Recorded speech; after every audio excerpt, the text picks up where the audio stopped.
Welcome.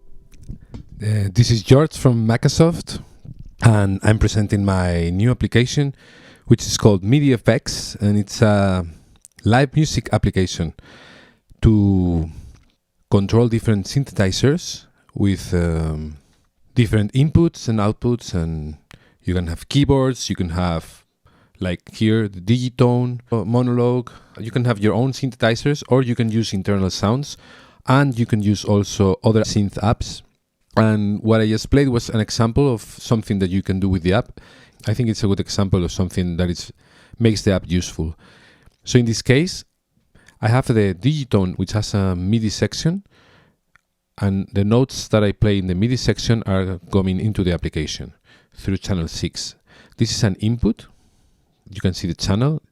You can change the channel in the settings for the module. And this is going into this module, which in this case, what it does is hold the note.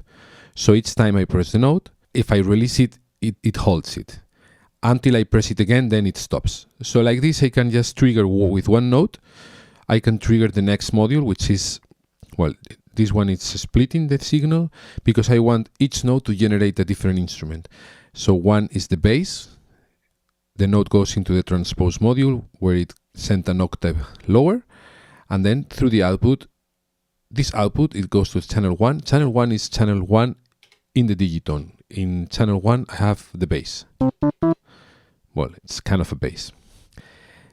So then the interesting thing is that the note that it's getting hold goes through the arpeggiator, and the arpeggiator it's not being used so much as an arpeggiator, but it divides the signal, so I can just trigger chords in the steps where it's a 0.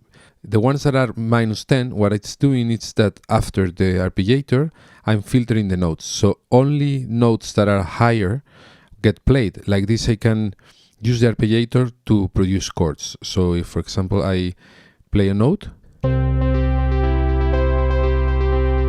let me lower this, you can see the chords get triggered on the 0s. So like this, I can have a bass and some chords playing. It's all in the scale of C, so if I play a second note, I get all the chords in the scale of C, but for the next note. In this case, it's a minor chord.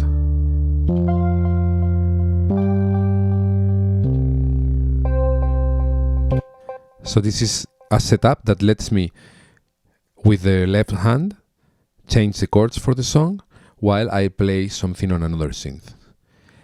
The last arpeggiator, it's adding another sound, and you can listen to it.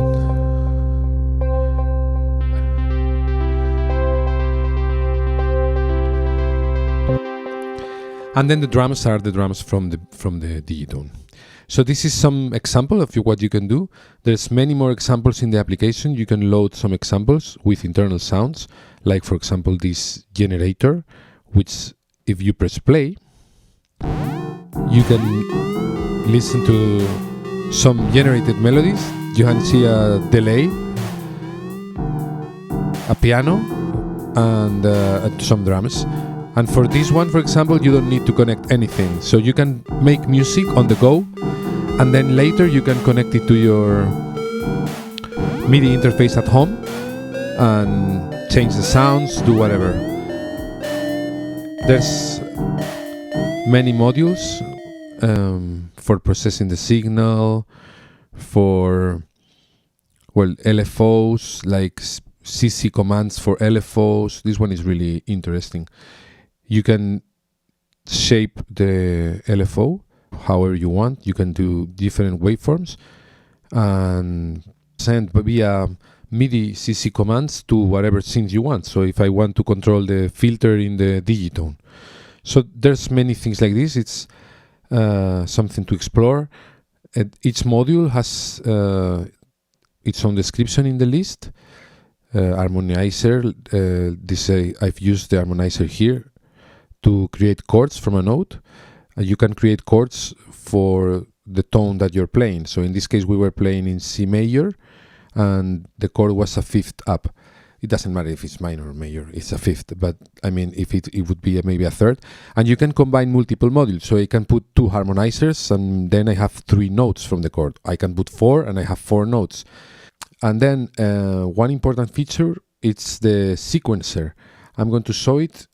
The sequencer lets you sequence sounds. So here we're not using the sequencer because it's live playing and I want to control the chords. But if I, for example, load, here I have a song that I programmed in the application. It's only using internal sounds, but I could just remove all the internal synths and connect this to my own external synths.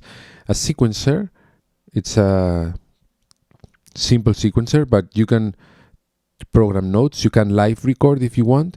You have different patterns, and the cool thing is that you can send a PC command from one sequencer or from an external trigger that you have, like a pedal or some other sequencer, however you want. You can send it inside, and a PC command will make the sequencer go to that pattern.